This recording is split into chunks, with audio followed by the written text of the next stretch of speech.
Republican Whip Eric Cantor voting yes on today's House bill to tax the bonus money back from those AIG executives nonetheless. No word on whether he was one of the lawmakers, the GOP members who tried to save face and switch the vote at the last minute when it became clear the measure would pass without their support. But it sure seemed as if the congressman had been leaning no this morning when our political analyst Lawrence O'Donnell asked him what his vote would be and tried to corner him on what alternative solutions the Republicans might actually have.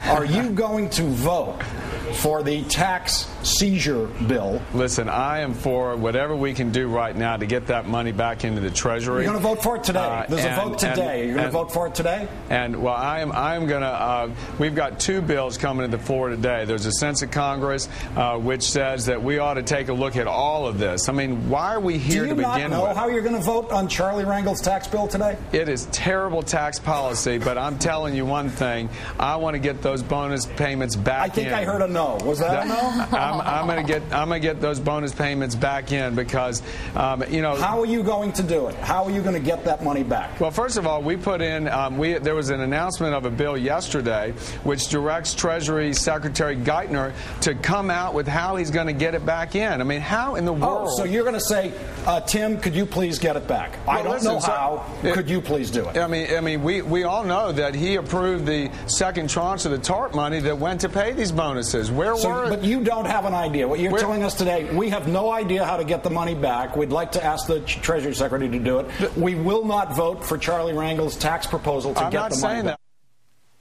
Lawrence O'Donnell joins us now from Washington, former chief staff of the Senate Finance Committee. Good evening, sir. Good to be with you, Keith. Keith, that's my audition tape for the 10 p.m. slot to follow Rachel. Send it over to Phil. That's all right. Phil's ears just perked up. You mentioned him on TV. That would be likelier to get you the job. Cantor certainly erased any illusions there, didn't he? I mean, the Republicans don't have a plan except to bring down the president's plan. Listen, I was surprised. I mean, you don't go on television if you don't know how you're going to vote on something that's pending that day, that morning. I really didn't expect it to be that easy to take them apart on this. You know, this was a brilliant trap, a tax trap set by Nancy Pelosi. I agree with Howard Feynman that this is unconstitutional. Chris Matthews has said so. I started saying so yesterday morning on MSNBC. But it was a brilliant trap, and here is why. There are 172 House members who take two oaths. They take an oath of office, and then they take an oath to Grover Norquist, who is a well-heeled Washingtonian fetishist about tax cuts. And they promise to him that they will never, ever vote to raise any taxes of any kind.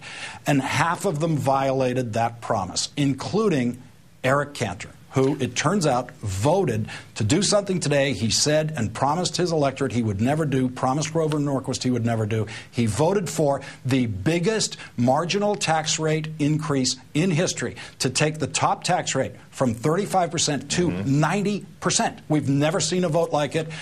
It'll never be passed in the House, in the Senate. Sorry, it'll never come up in the Senate.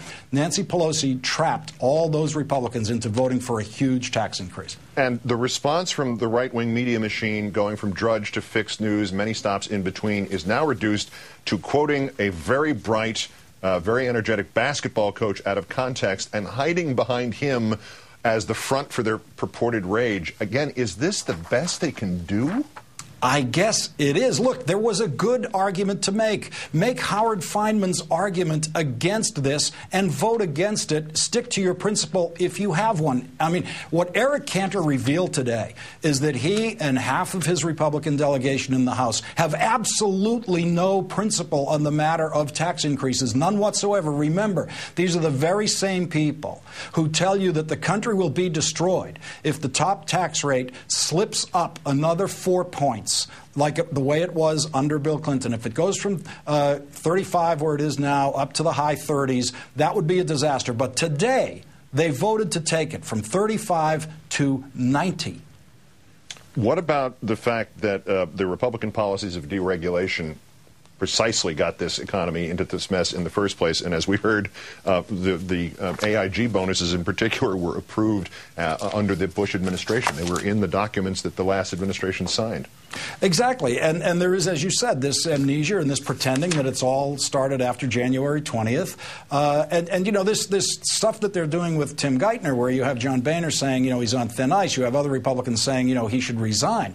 And Eric Cantor's idea for getting the AIG bonuses back is to ask Tim Geithner to figure out how to do it, because he believes Tim Geithner is the only person competent enough to figure out how to do that. I mean, the inconsistencies never end. If I had 10 more minutes with Eric, who knows what would have happened. Yeah, he might have resigned or something. All right, Lawrence O'Donnell, contributor to the Huffington Post. Leave the tape and the resume with the receptionist on the way out.